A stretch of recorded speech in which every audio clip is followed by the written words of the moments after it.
Si James Walker ay isang tenyente koronel ng Amerika na kasalukuyang nakatalaga sa Embahada ng Estados Unidos sa Maynila. Siya ay isang batikang opisyal na nakaranas ng iba't ibang kapaligiran sa ibang bansa at ang Pilipinas ang kanyang naging tahanan nitong mga nakaraang taon. Ang kanyang buhay at trabaho ay abala ngunit matatag hanggang sa isang gabi ng Oktubre.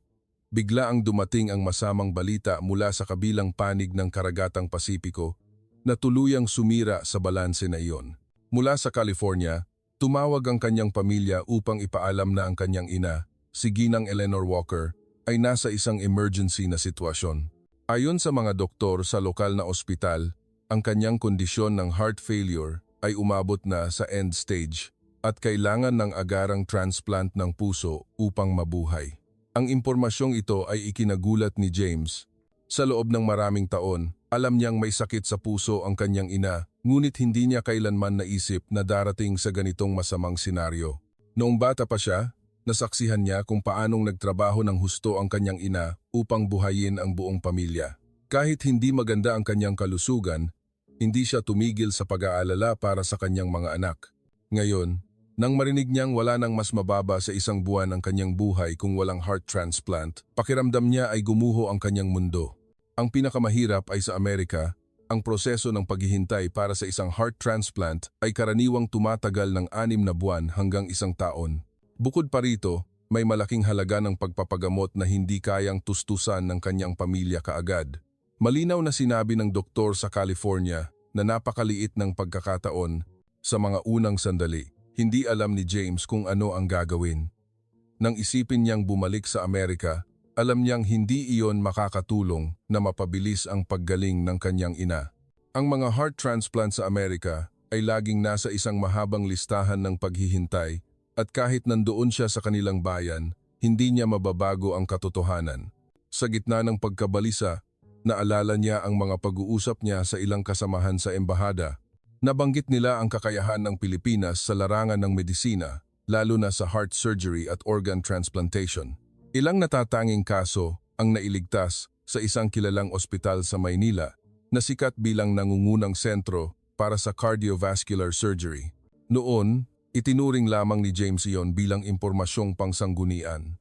Ngunit ngayon, nang ilagay sa mahirap na sitwasyon, bumalik ang alaala ng napakalakas.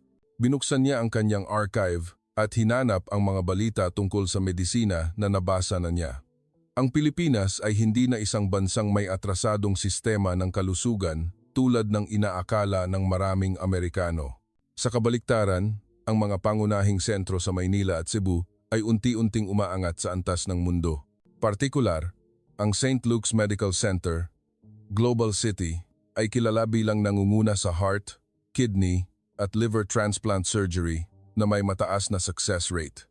Higit sa lahat, mas maikli ang oras ng paghihintay dito kumpara sa Amerika. Ang mga pasyenteng nasa kritikal na kalagayan ay maaaring bigyan ng prioridad at mabilis na maisaayos. Iyon lang ang tanging pag-asa na maaaring kapitan ni James. Ang una niyang pakiramdam ay pag-aalinlangan. Nagtaka siya kung maaari ba siyang magtiwala ng lubos sa isang banyagang sistema ng kalusugan. Si Ginang Eleanor ay mahigit 70 na, mahina ang resistensya, at ang paglalakbay ng malayo ay mas mapanganib. Anumang maling desisyon ay maaaring magdulot ng kapalit na buhay. Ngunit kung hahayaan niyang pangasiwaan ng sistema sa Amerika, tiyak na wala ng oras ang kanyang ina. Sa harap ni James ay isang makitid ngunit maliwanag na daan, dalhin ang kanyang ina sa Pilipinas. Ang pagpiling ito ay puno ng panganib. Ngunit sa gitna ng desperasyon, ito lang ang tanging pagkakataon. Sunod-sunod ang mga pag-iisip sa isip ni James.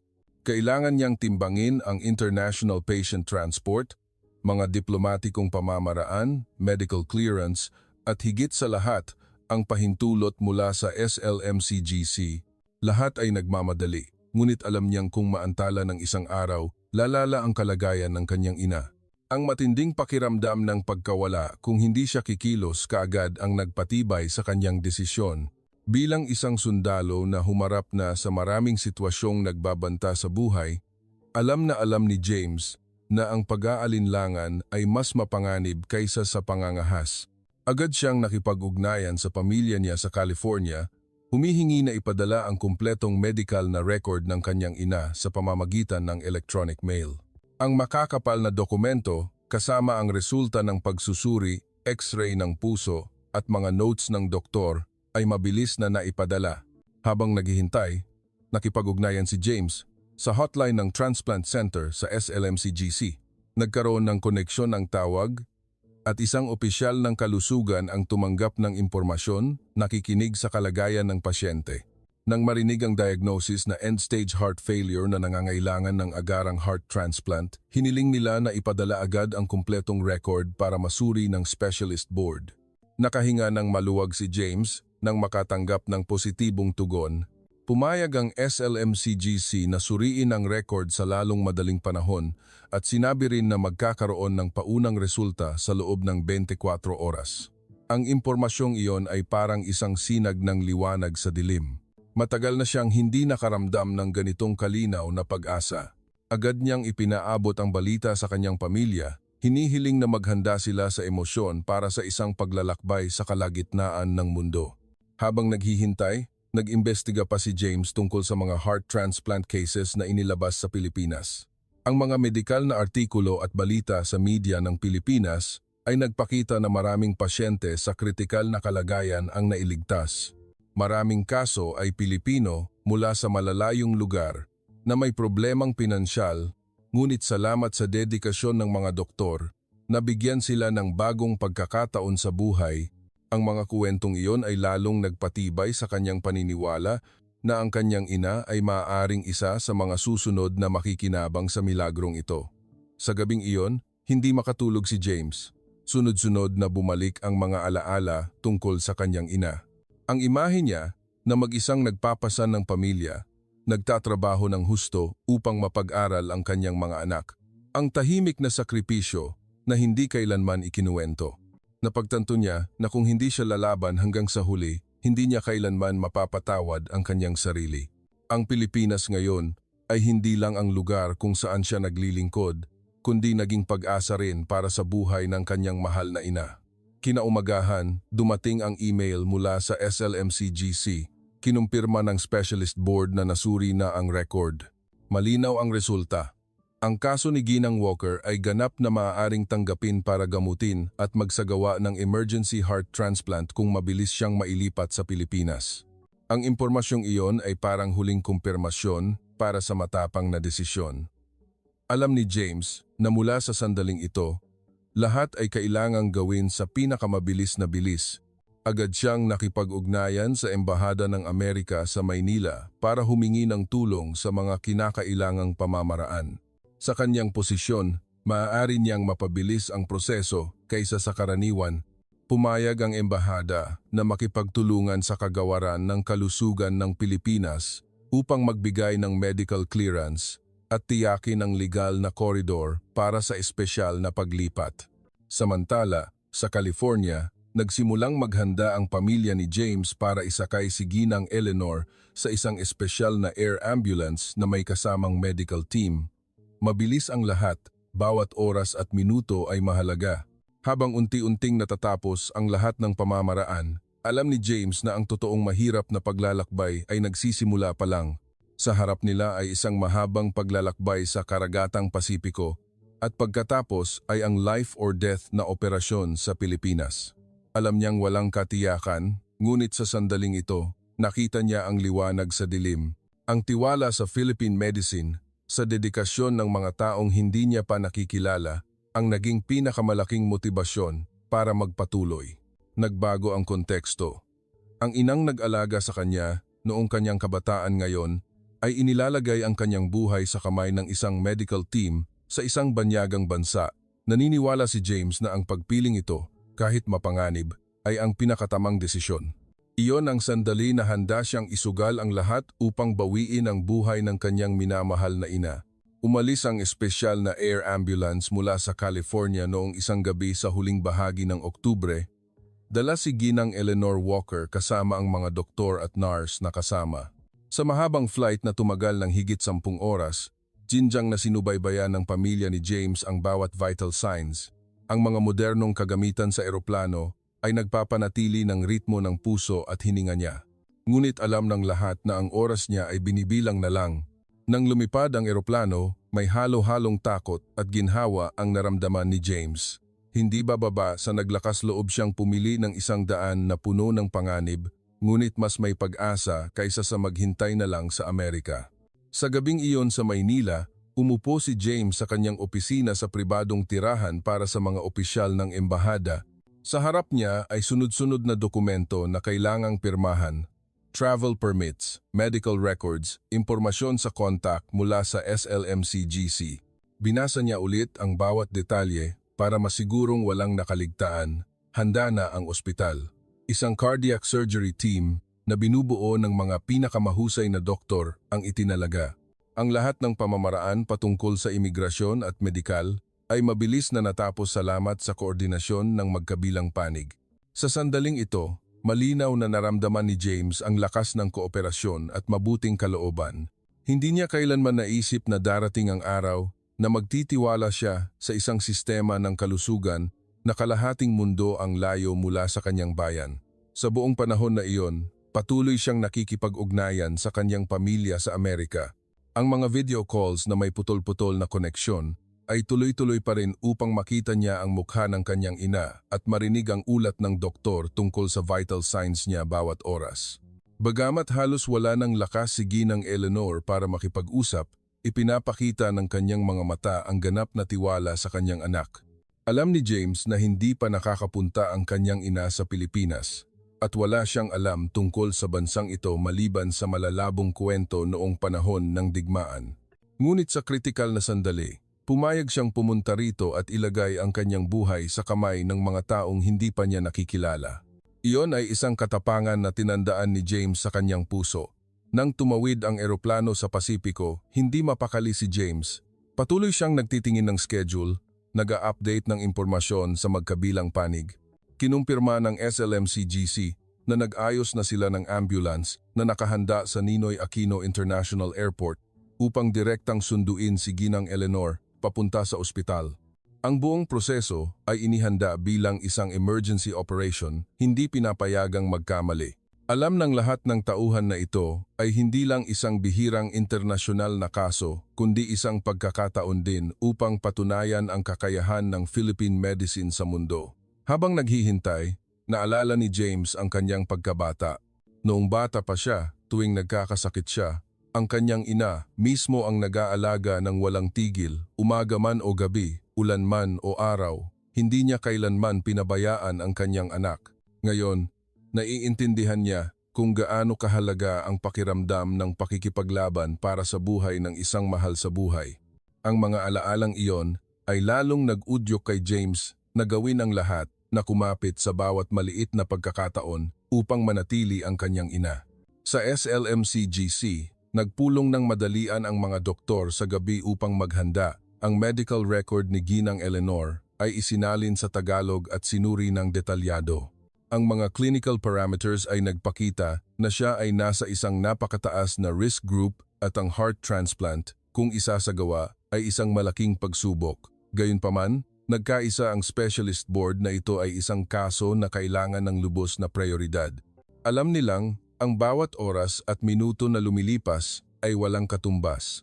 Ang Organ Transplant Coordination Team ay ipinatawag, handang subaybayan ang lahat ng pinagmulan ng donasyon sa sistema.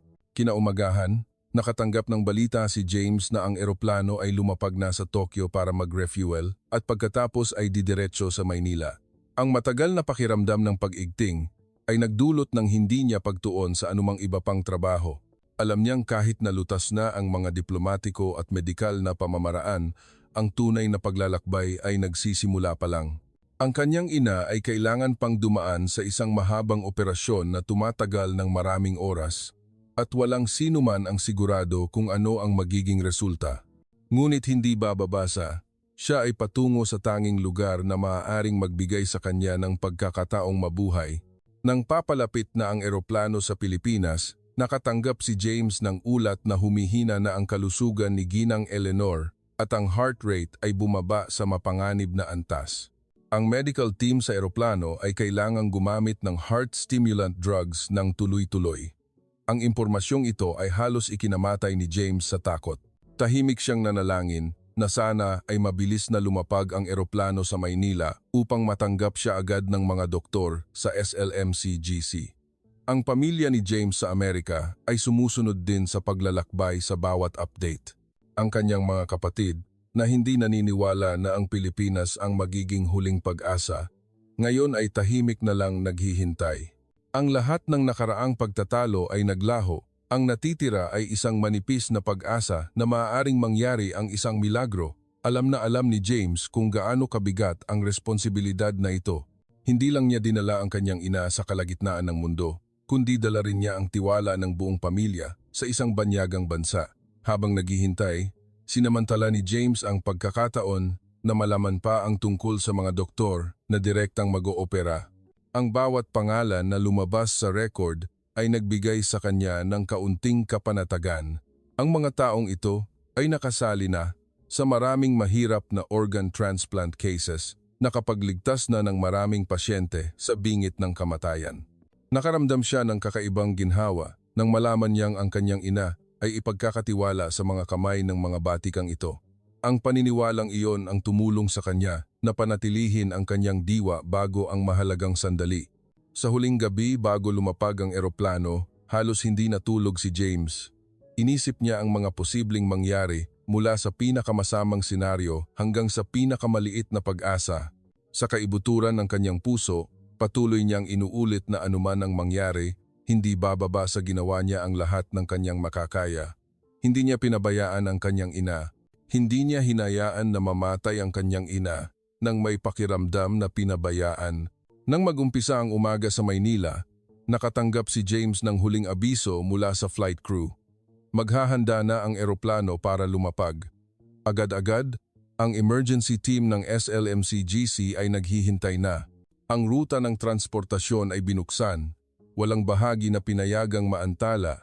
Alam ni James na ang sandaling ito ang magbubukas ng isang bagong kabanata kung saan ang kapalaran ng kanyang ina ay ganap na nakasalalay sa dedikasyon at kakayahan ng mga Pilipinong doktor.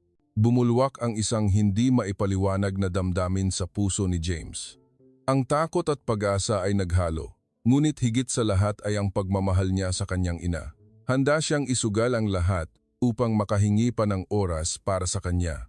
At nang tumunog ang huling balita na ligtas na lumapag ang air ambulance sa Maynila, alam ni James na ang tunay na mahirap na paglalakbay ay nagsimula na. Ang espesyal na duty sa SLMC-GC ay nagsimula kaagad ng umaga ring iyon, nang ang signal mula sa NAIA ay nagulat na ang eroplano na nagdadala kay Ginang Eleanor Walker ay lumapag na. Ang buong team ay nasa posisyon na handang-handa. Ang ambulance ay dinala ng direkta sa restricted area. Ang lahat ng customs, immigration, at medical procedures ay nalutas sa loob lamang ng ilang minuto.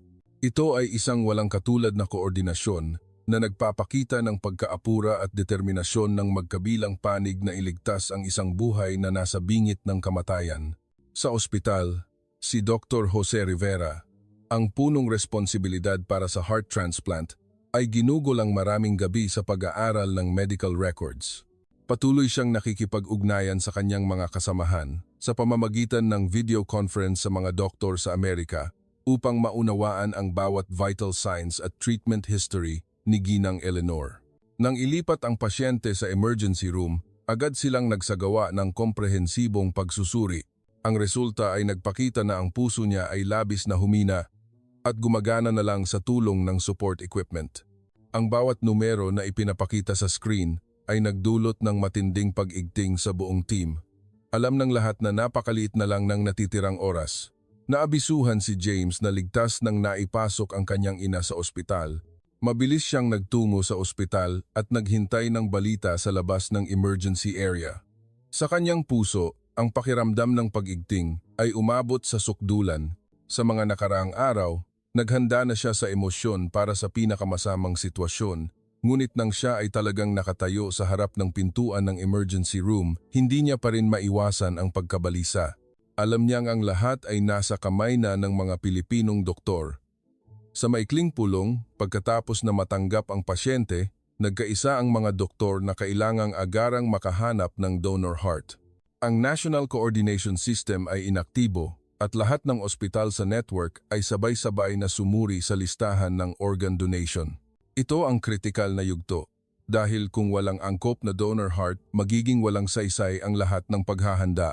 Lalo pang naging tense ang sitwasyon nang ang paunang resulta ay nagpakita na napakabihira ng mga kaso ng donasyon ng puso sa panahong iyon. Alam ng mga doktor na ito ay hindi lang isang simpleng emergency case kundi isang karera laban sa kapalaran. Habang naghihintay ng balita, nakatanggap si James ng pag-aalala mula sa maraming Pilipino, mula sa mga nurse, attendants, hanggang sa mga staff ng ospital na nagpadala ng pampalakas loob. Sa kabila ng pagkakaiba sa wika at kultura, lahat sila ay nagpakita ng taos-pusong malasakit. Ito ay lubos na nakaantig kay James. Naramdaman niyang hindi siya nag-iisa sa paglalakbay na ito. Nagsimula siyang maunawaan na sa banyagang lugar na ito, may mga taong itinuturing na mahalaga ang buhay ng kanyang ina tulad ng sa kanilang sariling pamilya. Maraming oras ang lumipas, ngunit kritikal pa rin ang kalagayan ni Ginang Eleanor. Patuloy na inaayos ng mga doktor ang gamot at makinarya upang mapanatili ang buhay. Sa loob ng team, nagkaroon ng matinding debate tungkol sa solusyon. Ang ilang opinyon ay nagsasabi na kailangan ng pansamantalang intervention upang pahabain pa ang oras. Samantalang ang iba ay nagsasabing masyado itong mapanganib at maaaring magpalala sa sitwasyon. Ang huling desisyon ay ginawa, ibigay ang buong lakas sa paghahanap ng angkop na donor heart habang pinapanatili ang lahat ng kasalukuyang support measures. Ito ay isang mahirap na pagpipilian, ngunit ito lang ang tanging daan. Sumapit ang gabi at isang sorpresang abiso ang dumating mula sa ibang ospital. Isang kaso ng organ donation ang kinumpirma, kasama ang isang puso na gumagana ng maayos at compatible kay Ginang Eleanor. Nakahinga ng maluwag ang buong team, ngunit walang nagpabaya. Ang transportasyon ng organ mula sa isang malayong probinsya patungong Maynila ay kailangang isagawa ng madalian at ang bawat proseso ay kailangang tumpak bawat minuto. Agad-agad, inaktibo ang Interprovincial Coordination Force. Tinitiyak na ang donor heart ay maidadala sa pinakaligtas na kondisyon. Ito ang sandali na naintindihan ng lahat na nabuhay na ang pag-asa, ngunit ang daan sa unahan ay puno pa rin ng panganib. Samantala, nakatanggap si James ng impormasyon mula sa doktor. Bagamat may harang pa rin ng wika, sa pamamagitan ng tagasalin, naintindihan niyang may natagpuan ng donor heart. Ang balitang ito ay halos hindi pinaniwalaan ni James. Nanahimik siya sandali at pagkatapos ay naramdaman niya na parang nakita niya ang liwanag sa dulo ng tunnel. Alam niyang manipis ang pag-asang ito, ngunit ito rin ang tanging bagay na makapagliligtas sa kanyang ina. Sa gabing iyon din, detalyadong inihanda ang surgery plan. Ang listahan ng mga miyembro ng operating team ay tinapos at bawat isa ay binigyan ng malinaw na gawain. Ang mga kinakailangang kagamitan ay inihanda. Ang lahat ay isinagawa ng may bilis at ganap na katumpakan. Ang hangin sa ospital ay tense, ngunit puno rin ng determinasyon. Alam ng lahat na ito ay hindi lang isang operasyon para magligtas ng buhay, kundi isang pagkakataon din upang patunayan ng Philippine medicine ang kakayahan nito sa mga international counterpart. Sa labas ng hallway, umupo si James at naghintay nang hindi alam kung gaano na katagal ang lumipas. Sa kanyang puso, bumalik ang mga alaala ng mga taon na kasama niya ang kanyang ina. Naalala niya ang mga araw na sila ay nakatira sa isang maliit na bahay, kailangang magtrabaho ng husto ang kanyang ina upang buhayin ang pamilya. Naalala niya ang imahe niya na tahimik na nagtitipid ng bawat sentimo para sa kanyang pag-aaral. Ang mga alaalang iyon ay lalong nagpatindi sa kanyang pakiramdam na hindi niya maaaring hayaang mamatay ang kanyang ina sa desperasyon. Ang lahat ng pagsisikap ng buong team, ang lahat ng dinaanan, ay nakatuon lamang sa isang bagay: bawiin ang buhay ni Ginang Eleanor. Nang tumunog ang huling abiso na ang donor heart ay naihatid na sa Maynila at handa na para sa operasyon, ang hangin sa ospital ay parang nanikip. Ang heart transplant ay isasagawa agad sa gabing iyon. Lahat ay inihanda, lahat ay handa na. Ito ang magiging kritikal na sandali kung saan ang kapalaran ng isang tao at ang tiwala ng maraming tao ay nakataya sa mga kamay na naghahanda ng pumasok sa operating room. Ang heart transplant surgery sa SLMCGC ay nagsimula sa isang kapaligiran na punong-puno ng pag-igting. Ang lahat ng mga doktor, nurse at technician ay handa na sa kanilang posisyon, walang sandaling nagpabaya. Ang donor heart ay dinala sa ilalim ng mahigpit na kondisyon ng pag-iingat, bawat minuto ay binibilang. Nang buksan ang lalagyan, halos hindi na makahinga ang lahat. Ito ay ang resulta ng isang makataong paglalakbay kung saan ang isang buhay na kakawala pa lang ay nagbukas ng pagkakataon para mabuhay ang isa pa. Sa sandaling iyon, naintindihan ng lahat ng naroroon na nasasaksihan nila ang isang paglilipat ng buhay. Si Dr. Jose Rivera, na may tungkuling mamuno, ay nagsimulang magbigay ng malinaw na mga direksyon. Ang surgical team ay sumunod sa planong inilatag na isinasagawa ang bawat hakbang ng may lubos na konsentrasyon. Sa labas ng operating room, patuloy na nagmamasid ang support teams, handang tumugon sa anumang sitwasyon. Ang bawat pinakamaliit na detalye ay kinokontrol, mula sa temperatura ng operating room hanggang sa bawat parameter na ipinapakita sa monitoring screen. Ang operasyon ay hindi lang isang karaniwang medikal na operasyon, kundi ang pagtitipon din ng tiwala, karanasan at responsibilidad. Sa loob ng maraming oras, ang mga hakbang sa heart transplant ay isinagawa ng may ganap na katumpakan. Ang bawat daluyan ng dugo, bawat koneksyon ay nangangailangan ng kasanayan, pasensya at desisyon. Ang bawat sandaling lumipas ay parang isang tahimik na labanan kung saan walang pinapayagang magkamali. Ang pag-igting ay hindi lamang tungkol sa teknik, kundi pati na rin sa oras.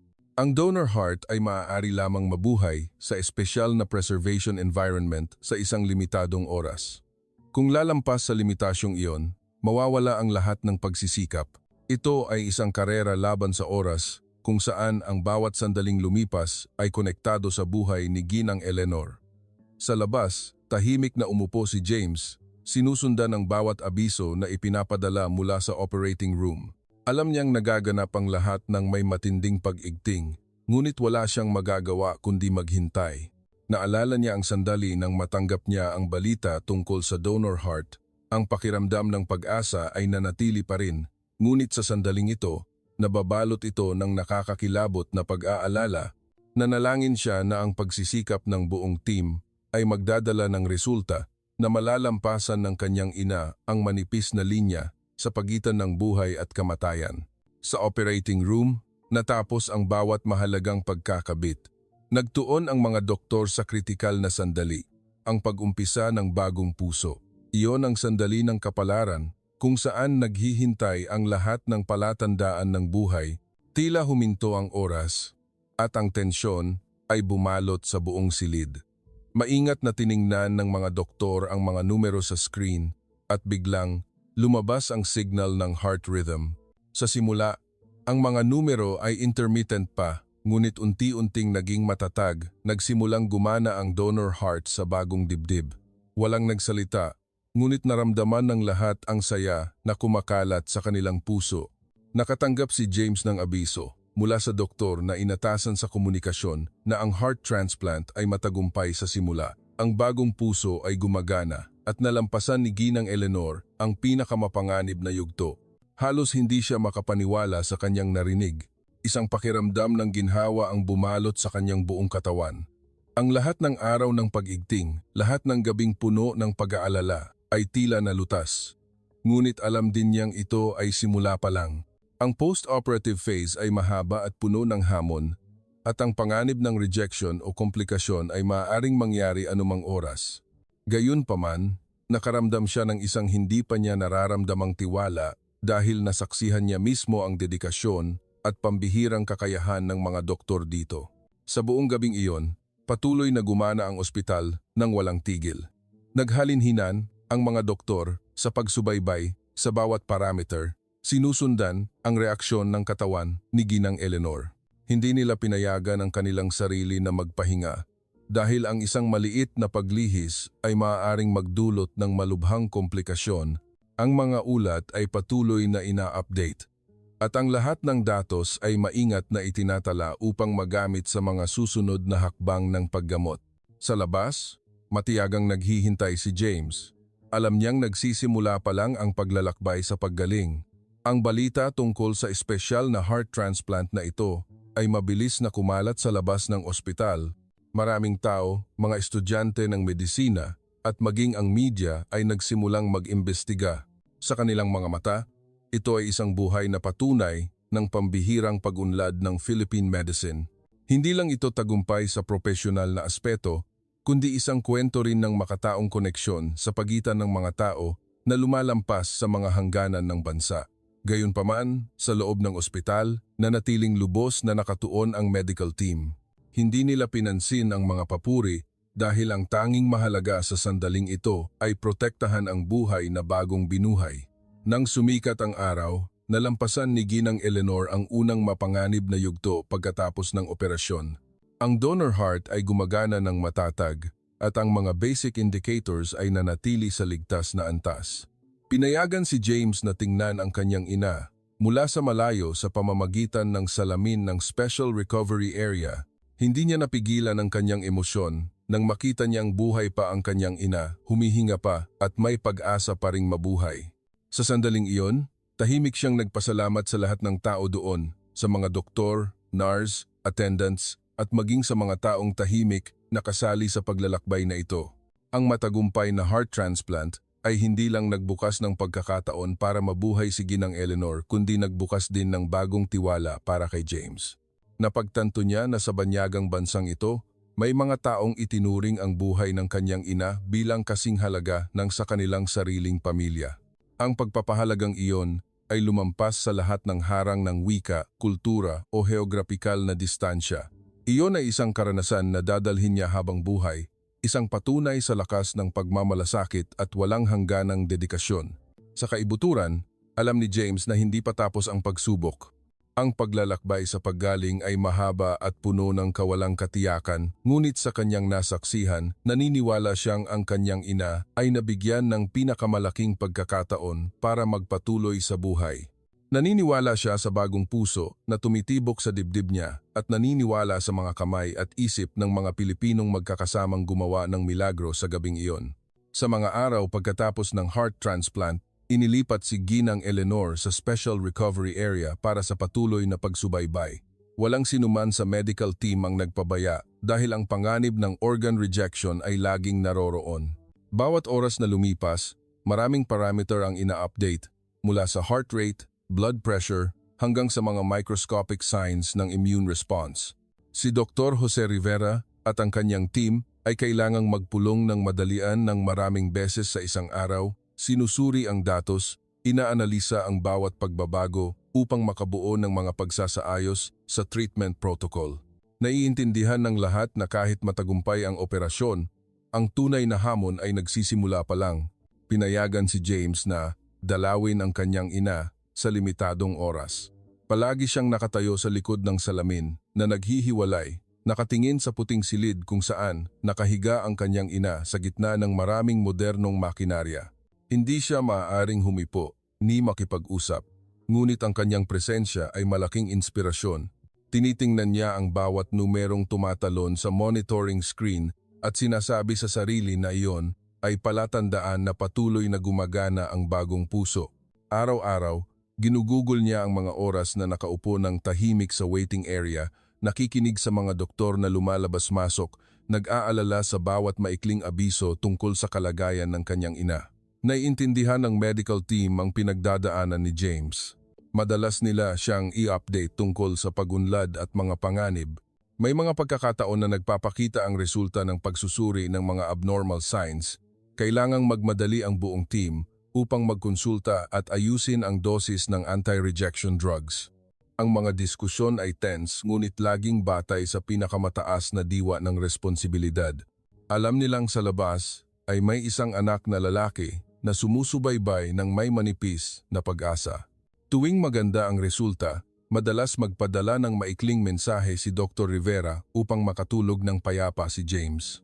Kahit maikli, ang bawat salita ay parang tali na humahawak kay James para manatiling matatag. Sa gitna ng pag-igting na iyon, Nagsimulang mapansin ni James ang mga tahimik na tao sa likod. Napagtanto niya na ang heart transplant ng kanyang ina ay hindi lang dahil sa mga sikat na doktor, kundi dahil din sa walang tigil na pagsisikap ng maraming di kilalang tao. Iyon ay ang mga nurse na laging nagbabantay, nagtatala ng bawat detalye. Ang mga technician na araw at gabi ay nagbabantay sa mga makinarya, ang mga logistics staff na naghahanda ng bawat tray ng gamot, bawat blood bag, at maging ang mga security guards at janitors na tahimik na nagpapanatili sa kaayusan ng ospital. Naintindihan niya na kung may nawala man lang sa kanila, hindi magiging matagumpay ang operasyon. Isang umaga, nang pumunta siya sa recovery area, aksidenteng nakita ni James ang isang grupo ng mga estudyante ng medisina na nag-on-the-job training.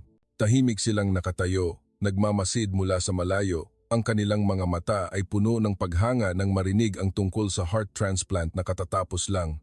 Napansin ni James ang sigasig sa bawat batang mukha at naintindihan niya na ang mga operasyon tulad ng sa kanyang ina ang nagpapalakas ng tiwala sa susunod na henerasyon.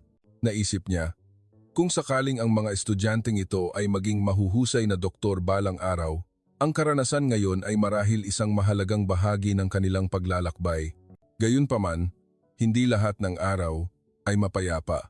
May mga pagkakataon na malakas ang reaksyon ng katawan ni Ginang Eleanor, biglang bumababa ang mga parameter. Kailangang magmadali ang buong team upang ayusin, mag-adjust ng gamot, at magsagawa ng karagdagang supportive measures. Si James ay umupo lang sa labas, naghihintay ng balita, ang kanyang puso ay humihigpit bawat minuto. Minsan, nang lumabas ang isang doktor na malungkot ang mukha, halos luluhod siya, ngunit pagkatapos ng ilang oras ng pagsisikap, iniligtas nila ulit ang kanyang ina mula sa krisis. Sa mga pagkakataong iyon, si James ay parehong desperado at nagpapasalamat dahil naintindihan niya na ang buhay ng kanyang ina ay pinoprotektahan bawat oras ng mga taong dedikado. Sa mahabang gabi, madalas na nakaupo si James ng mag-isa, nag-iisip tungkol sa paglalakbay na kanyang dinaanan. Naalala niya ang mga unang araw niya sa Pilipinas, ang pakiramdam ng pagiging banyaga at pagkalito na bumalot sa kanya. Ngunit ngayon, nakaramdam siya ng kakaibang pagiging malapit. Ang mga doktor, nurse, staff ng ospital, lahat sila ay naging bahagi ng kanyang buhay. Hindi lang sila ang nagpapagaling sa kanyang ina, kundi ang mga kasama rin niya sa pinakamahirap na paglalakbay. Napagtanto niya na ang tulong sa kapwa sa banyagang lugar na ito ay nakaabot sa kanyang puso ng malalim na lumalampas sa lahat ng hangganan, wika o kultura. Sa ospital, maraming tao ang nagsimulang makilala si James bilang isang mapagmahal na anak na araw-araw ay nagbabantay sa labas ng recovery room. Ang ilang pasyente at pamilya ay madalas na lumapit para makipag-usap, magbahagi ng karanasan o magpadala lang ng pampalakas loob. Nakikinig si James sa kanilang mga kwento tungkol sa sakit, sa manipis na pag-asa, at naramdaman niyang hindi siya nag-iisa. Ang ospital, na karaniwang nauugnay sa sakit at pagkawala, ay naging isang espasyo ng sharing. Ang pakikiramay na iyon ang nagbigay kay James ng lakas para magpatuloy sa paghihintay. Habang lumilipas ang mga araw, unti-unting naging matatag ang kalagayan ni Ginang Eleanor. Inabisuhan ng mga doktor na nagsimula ng umangkop ang kanyang katawan sa bagong puso. Bagamat kailangan pa ring subaybayan ng mabuti at hindi pa maaaring maging kampante, ito ay isang napakagandang palatandaan. Nakahinga ng maluwag si James, bagamat mahaba pa ang daan sa unahan. Alam niyang hindi pa tapos ang pagsubok, ngunit hindi bababa sa nalampasan na nila ang pinakamadilim na mga araw.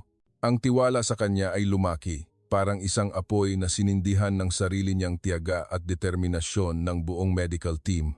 Isang hapon, nang nakatayo siya sa harap ng recovery room, nakita ni James na mas regular na humihinga ang kanyang ina at ang heart rate ay matatag sa screen. Isang pakiramdam ng kapayapaan at pasasalamat ang bumalot sa kanya. Alam niyang ang lahat ng pagsisikap, lahat ng sakripisyo na nangyayari dito ay hindi lang nagligtas sa buhay ng isang babae kundi nag-iwan din ng hindi malilimutang marka sa kanyang puso. At naintindihan niya na ang paglalakbay sa paggaling ng kanyang ina ay magpapatuloy ng may maraming hirap, ngunit puno rin ng pag-asa na sinindihan ng tulong sa kapwa sa bansang Pilipinas. Nang unti-unti nang naging matatag ang kalagayan ni Ginang Eleanor, nagsimulang payagan ng ospital na ilipat siya sa Special Rehabilitation Area. Iyon ay isang mahalagang hakbang, ngunit isa ring bagong yugto ng pagsubok. Ang heart transplant ay hindi lang nagtatapos sa matagumpay na operasyon o sa mga unang araw na nalampasan ang krisis, kundi sa isang mahabang proseso rin para umangkop ang katawan, para matutunan ng pasyente kung paano mamuhay kasama ang banyagang puso. Ipinaliwanag ng mga doktor kay James na mula ngayon, ang pagkontrol sa rehimeng gamot, nutrisyon, at regular na pagsubaybay ang magdedesisyon kung ang puso ay mananatili sa kanyang ina ng matagal o hindi. Sa mga araw niya sa recovery area, madalas na tinuturuan si Ginang Eleanor ng mga nurse sa bawat pinakamaliit na detalye, mula sa kung paano uminom ng gamot sa tamang oras, kung paano itatala ang reaksyon ng katawan, hanggang sa pagpapanatili ng kalinisan upang maiwasan ang impeksyon. Maingat na sinusundan ni James ang lahat, tinatandaan ang bawat bagay at humihingi ng pahintulot na makatulong. Napagtanto niya na upang matulungan ang kanyang ina na malampasan ang paglalakbay na ito, hindi lang kailangan ang modernong medisina kundi pati na rin ang patuloy na suporta ng pamilya. Nasanay siyang maghanda ng isang maliit na kuwaderno tuwing umaga, maingat na itinatala ang dosis ng gamot at ang mga ipinapakita ng kanyang ina sa araw na iyon. Mabilis na napuno ang mga pahina ng maayos na sulat na parehong responsibilidad at pag-asa. Sa buong proseso ng paggaling, mas napansin ni James ang paraan ng pagtatrabaho ng medical team. Nakita niya ng malinaw ang kanilang pagiging maselan at pasensya. Mula sa chief doctor, na laging nagbibigay ng tumpak na direksyon, hanggang sa nurse na kailangang mag-ikot at mag-check. Bawat isa ay may sariling trabaho, ngunit lahat ay magkakaugnay bilang isang nagkakaisang unit. Walang sino man sa kanila ang nagpakita ng pagod o nagreklamo, kahit pa ang heart transplant ay kumuha ng 10 oras ng matinding pag-igting. Napagtanto ni James na ang nakakaantig sa kanya ay hindi lang ang talento, kundi pati na rin ang walang tigil na diwa ng responsibilidad. Minsan, nakaranas si Ginang Eleanor ng isang maliit na komplikasyon. Ang mga palatandaan ay tila maliit ngunit sapat na upang mag-alala ang buong team. Kailangan nilang dagdagan ang immunosuppressant drugs at pinasuri siya sa isang serye ng tests. Si James, habang naghihintay ng resulta, ay nalaglag ulit sa kalagayan ng pagkabalisa. Ngunit ang nagbigay sa kanya ng kapanatagan ay ang paraan ni Dr. Rivera na pakalmahin siya. Hindi sa pamamagitan ng walang kabuluhang pangako, kundi sa pamamagitan ng malinaw na pagbabahagi ng sitwasyon at mga konkretong opsyon. Naintindihan ni James na sa lugar na ito, hindi kailanman mapapabayaan ang kanyang ina.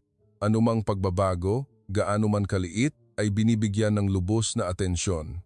Sa yugto ng paggaling, mas maraming pagkakataon si James na makipag-usap sa mga pamilya ng ibang pasyente. Madalas silang magkasama na nakaupo sa waiting area, nagbabahagi ng mga kwento ng kalungkutan at kagalakan. May nagkwento tungkol sa mahirap na buhay sa probinsya, nagtitipid ng bawat sentimo upang dalhin ang kanilang mahal sa buhay sa Maynila para gamutin. May umiiyak habang inaalala ang sandaling inabisuhan ng doktor na masyadong malubha ang kalagayan. Ang mga kwentong iyon ay nagpaunawa kay James na ang kanyang ina, bagamat mapalad na nagkaroon ng pagkakataon para sa heart transplant, ay nasa parehong espasyo ng hindi mabilang na iba pa na naghahangad din ng buhay. Unti-unti siyang naging malapit sa mga banyagang taong ito dahil lahat sila ay may iisang tiwala sa medical ethics at malasakit. Pagkatapos ng maraming mahihirap na araw, nagsimulang makipag-usap ulit si Ginang Eleanor. Kahit mahina pa, nagpahayag siya ng pasasalamat sa mga doktor at medical staff. Ang mga salitang iyon ay isinalin sa lahat at walang makapigil sa kanilang emosyon. Ibinahagi niya na hindi niya inakala na maliligtas siya sa isang banyagang bansa na tulad nito. Para sa kanya, ang himala ay hindi lang nasa teknolohiyang medikal, kundi pati na rin sa dedikasyon at humanity ng mga Pilipino. Tahimik na nakinig si James, naramdaman niya sa kanyang puso ang isang malaking paggalang. Unti-unti, pinayagan ng mga doktor si Ginang Eleanor na magsagawa ng maliliit na ehersisyo upang maibalik ang kanyang pisikal na kalagayan. Bawat aktibidad, kahit simple, ay kailangang subaybayan ng mabuti. Sinamahan ni James siya sa bawat yugto. Laging tinatandaan ng payo ng doktor na ito ay isang proseso na nangangailangan ng lubos na pasensya. Naramdaman niya na tila natututo ulit ang kanyang ina kung paano mamuhay simula sa pinakasimpleng bagay. At naintindihan niya na upang makarating sa araw na ito, iyon ay ang resulta ng daan-daang kamay na nagkaisa. Lumipas ang oras at unti-unting naging mas matatag ang mga parameter ni Ginang Eleanor. Ang mga gabing walang tulog dahil sa pag-aalala ay naglaho na, pinalitan ng kapayapaan na may halong pag-asa. Nakita ni James sa kanyang ina ang isang bagong buhay at nakita niya sa sarili niya ang isang hindi pa niya nararamdamang tiwala. Naniniwala siyang ang paglalakbay na ito ay hindi lang nagbigay ng muling buhay sa kanyang ina kundi nakatulong din sa kanya na makita ang mas malalim na kahulugan ng buhay. Hindi maaaring umiral ang buhay kung wala ang sharing. Ang SLMCGC para kay James ay hindi na isang banyagang lugar kundi parang pangalawang tahanan. Alam niya ang bawat sulok ng hallway, bawat mukha ng doktor at nurse, at maging ang mga kwento na hindi kailanman na ikwento. Iyon ang lugar kung saan naranasan niya ang pinakamasakit na sandali, ngunit nasaksihan din ang pinakamahimalang bagay. At sa kanyang puso, lalong lumalim ang koneksyon na iyon.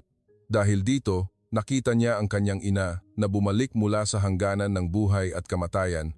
Nang mailipat si Ginang Eleanor mula sa Special Recovery Area patungo sa normal na monitoring area, alam ni James na isang malaking paglalakbay ang natapos na, ngunit naintindihan din niyang marami pang hamon ang naghihintay sa unahan.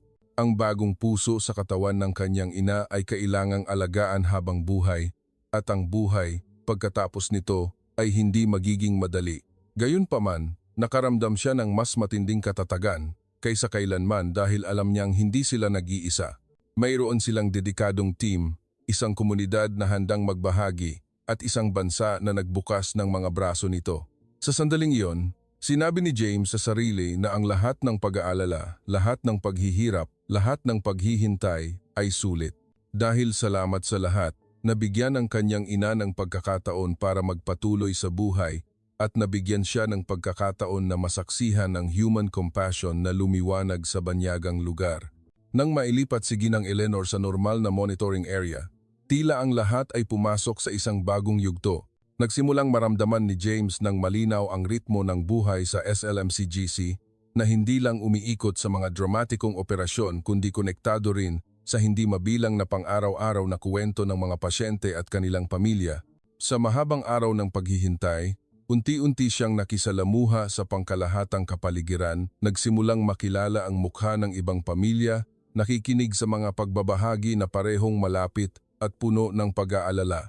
Mula rito, napagtanto niya na ang buhay ay hindi lang iniligtas ng scalpel at gamot, kundi pati na rin ng tiwala at malasakit na kumakalat doon. Maraming beses nakita ni James ang mga doktor na kahit natapos na ang kanilang mahabang shift ay bumalik pa rin sa patient area para mag-check ulit. Iyon ay hindi lang simpleng responsibilidad kundi parang isang tahimik na pag-aalala. Naalala niya ang isang araw na dumaan si Dr. Rivera na walang dalang anumang kagamitan, nakatayo lang at nakikipag-usap ng maikli sa nurse at pagkatapos ay maingat na nagpayo.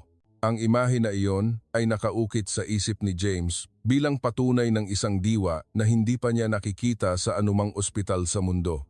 Naiintindihan niya na ang dedikasyong iyon ang lumikha ng matatag na tiwala para sa kanyang pamilya sa buong panahon ng pagsubok. Sa monitoring area, nagsimulang turuan si Ginang Eleanor ng bagong nutritional regime. Ang menu ay binuo batay sa prinsipyo ng balanse, na pinipigilan ang lahat ng mga salik na nagdudulot ng stress sa bagong puso. Ang mga pagkain, bagamat simple, ay laging ipinapaliwanag ng detalyado ng nurse. Itinala ni James ang bawat tagubilin, unti-unting natutong magpaliwanag ng iba't ibang uri ng pagkain ayon sa payo ng doktor. Naramdaman niya na ito ay hindi lang tungkol sa pagkain kundi isang proseso rin ng muling pagtatayo ng buhay. Ang bawat kagat, bawat higop ng tubig ay naglalaman ng pagsisikap upang makapagpatuloy siyang mabuhay ng malusog. Sa mga araw na iyon, nasaksihan ni James ang maraming iba pang pasyente na pumapasok din sa yugto ng paggaling. Bawat isa ay may sariling kuwento, ngunit lahat ay may iisang paghahangad na mabuhay. May isang lalaking middle-aged na katatapos lang ng liver transplant. Araw-araw, Matiyagang nagdadala ng pagkain ang kanyang asawa mula sa bahay at tahimik na nakaupo sa labas ng patient room. May isang batang lalaki na kailangang sumailalim sa regular dialysis. Ang kanyang mukha ay maputla, ngunit ang kanyang mga mata ay nagniningning tuwing nakikita niya ang kanyang ama na dumating para dumalaw. Nakita ni James sa kanila ang imahe ng kanyang sarili, ng kanyang ina, at naintindihan niya na ang lahat ay lumalaban ng buong lakas. Ang labis na nakaantig kay James ay ang paraan kung paano nagbabahagi ang komunidad ng pasyente sa ospital. Hindi sila magkakilala noon, ngunit ang pakikiramay ay nag-alis ng lahat ng distansya. Ang isa ay nagbibigay sa isa ng kaunting pagkain, ang isa ay nagbibigay sa isa ng ilang payo sa pag-aalaga. May mga gabi na habang naghihintay ng resulta ng pagsusuri, ang buong grupo ng pamilya ng pasyente ay magkasama na nakaupo, nagkukuwento ng buhay, nagbabahagi ng mga pag-aalala at tumatawa sa mga maliliit na alaala. Ang mga sandaling iyon ang nagpagaan ng pressure at nagbigay kay James ng pakiramdam ng kapayapaan. Mas naging malay si Ginang Eleanor tungkol sa kanyang swerte. Madalas niyang binabanggit ang pasasalamat sa medical team at sa mga Pilipinong tahimik na tumulong. Nasaksihan ni James ang mga salitang iyon. Naramdaman niya sa kanyang puso ang isang malaking emosyon. Naintindihan niya na ang buhay na mayroon ang kanyang ina ay hindi lang ang resulta ng modernong medisina kundi resulta rin ng malasakit. Ang mga dedikadong puso ang naging pader na nagproprotekta upang makatayo siya ng matatag sa paglalakbay sa paggaling.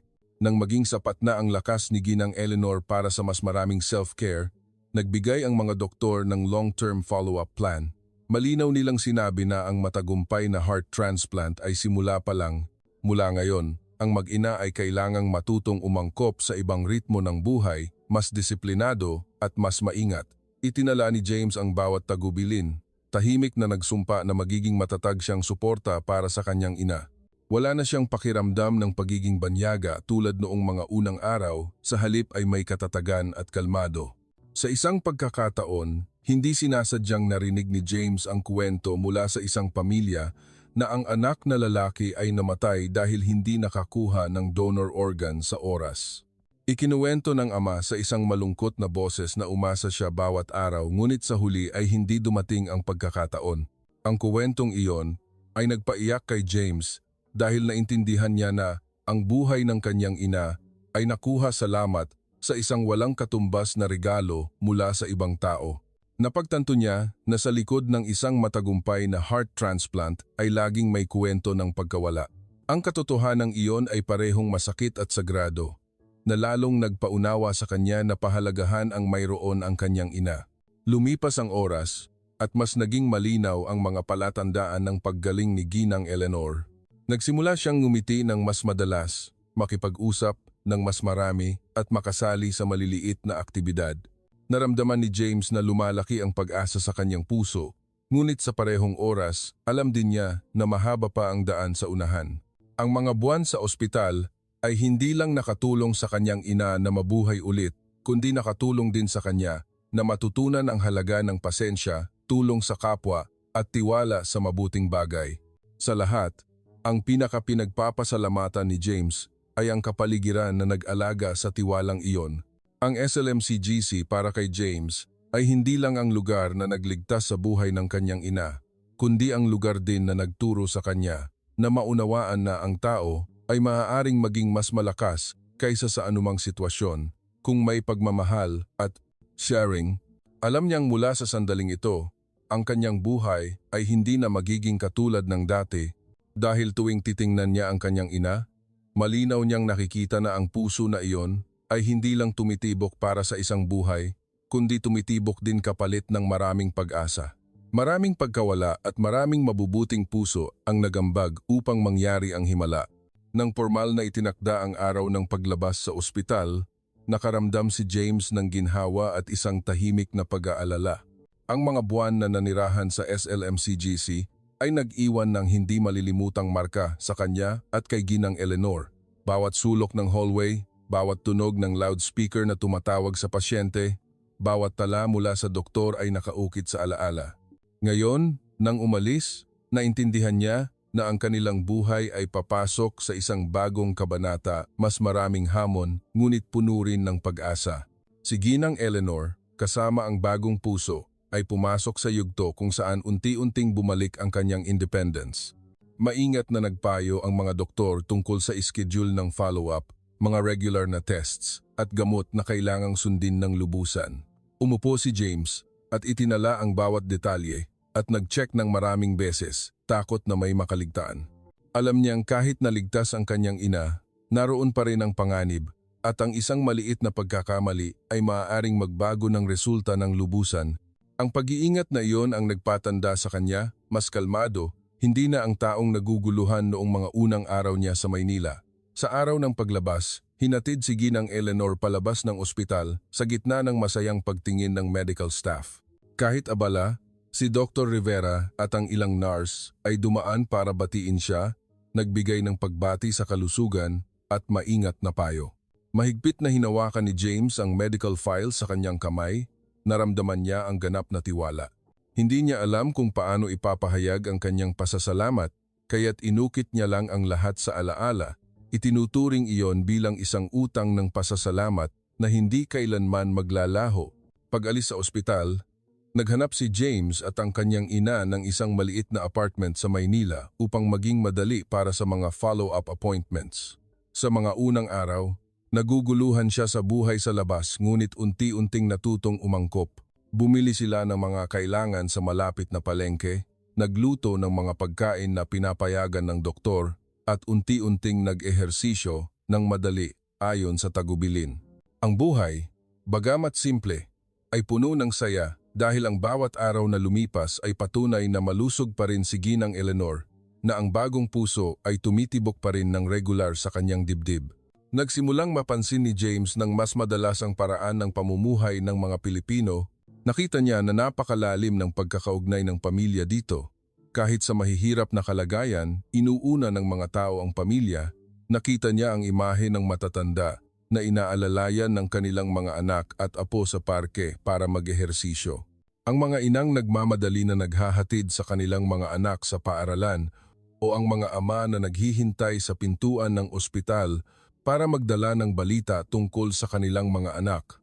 Ang bawat imahe ay nagpapaunawa sa kanya dahil nakita niya ang sarili niya rito, isang anak na handang gawin ang lahat para manatili ang kanyang ina sa buhay. Sa isang follow-up visit, aksidenteng nakita ni James ulit ang pamilya ng middle-aged man na nagkaroon ng liver transplant na nakita niya sa ospital. Ang lalaki ay malinaw na gumaling, malusog ang hitsura. Ang kanyang asawa ay nakangiti ng maliwanag. Nagkakilala sila ulit at umupo para magbahagi tungkol sa paglalakbay pagkatapos ng transplant. Hindi na kailangan ng maraming salita, sa pamamagitan lang ng kanilang mga mata at ngiti, naintindihan nilang mayroon silang parehong karanasan, na mayroon silang pasasalamat sa mga kamay ng Philippine medicine. Ang maikling pagtatagpo na iyon ay nag-iwan kay James ng pakiramdam na hindi lang sila mga pasyente, kundi mga kasama rin sa paglalakbay para sa buhay. Unti-unting natutunan ni Ginang Eleanor na alagaan ang sarili ng mas madalas. Matiyaga siyang umiinom ng gamot sa tamang oras, sumusunod sa diet, at hindi kailanman lumiliban sa follow-up appointment. Alam niyang ang pusong ito ay hindi lang sa kanya, kundi sa isang hindi kilalang donor na umalis na sa mundo. Ang pag-iisip na iyon ang nagpabagal sa kanyang buhay, nagpahalaga sa bawat sandali, mula sa maaliwalas na umaga hanggang sa simpleng hapunan kasama ang kanyang anak. Madalas niyang sabihin kay James na ang bawat araw na lumilipas ay isang regalo ngayon. Maraming beses na tinanong ni James ang sarili, kung hindi nangyari ang paglalakbay na ito, kung hindi siya nagkaroon ng katapangan na dalhin ang kanyang ina sa Pilipinas, ano kaya ang resulta? Naalala niya ang mga tense na sandali bago ang operasyon, ang mga gabing walang tulog dahil sa pag-aalala, ang mga araw ng paghihintay sa resulta ng tests. Ang lahat ay nagtipon upang maging isang aral tungkol sa lakas ng tiwala.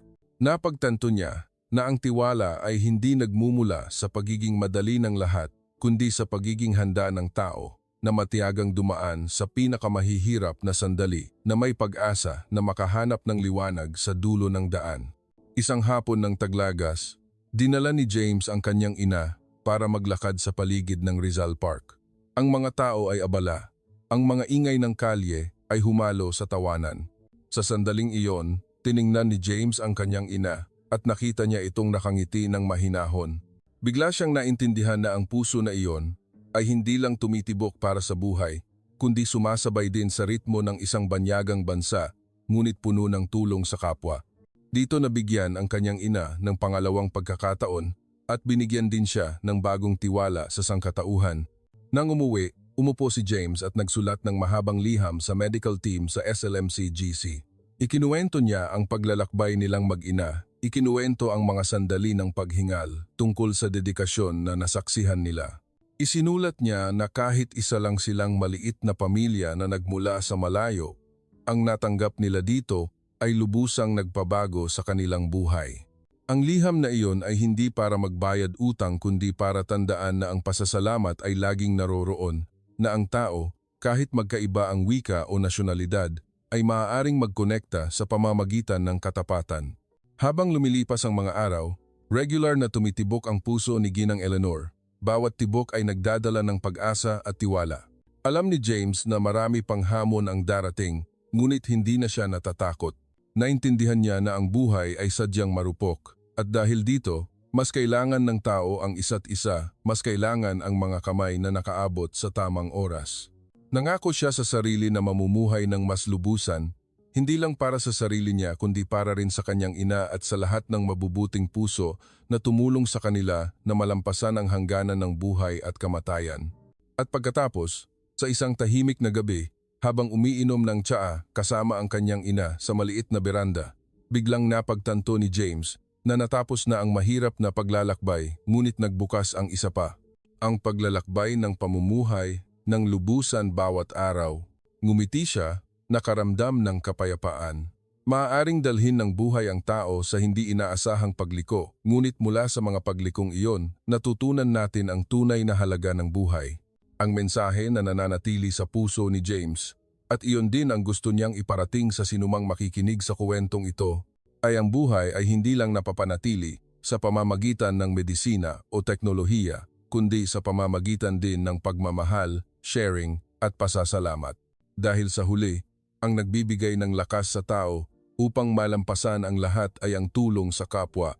Mahal na mga mambabasa, nais naming ipahayag ang aming taos-pusong pasasalamat sa lahat sa inyo na nagbigay ng oras upang pagtuunan ng pansin at makinig sa buong kwento na ibinahagi namin. Ang kwento ay hindi lang ang paglalakbay ng pakikipaglaban upang bawiin ang buhay, kundi patunay din sa lakas ng tiwala, malasakit at pagkakaisa ng tao kapag humaharap sa malalaking hamon. Bawat detalye, bawat yugto sa kwento ay nagpapaalala sa atin na sa buhay, ang pinakamahalaga ay hindi ang material o posisyon, kundi ang pagmamahalan, sharing, at matatag na kalooban. Ang mensahe na nais naming iparating sa inyo ay saan man, kapag ang tao ay natutong magtiwala sa isa't isa, magbigay ng pagkakataon at pag-asa sa isa't isa, ang mga bagay na tila imposible ay maaari pa ring maging katotohanan. Ang tiwala sa medical ethics, sa humanity, at sa magagandang halaga ay laging ang liwanag na gumagabay na tumutulong sa atin na malampasan ang kahirapan.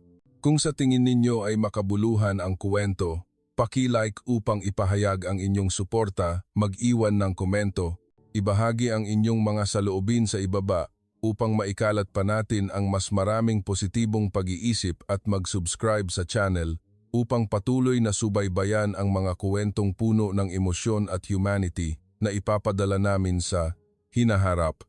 Muli, lubos kaming nagpapasalamat sa inyong presensya at taos-pusong suporta.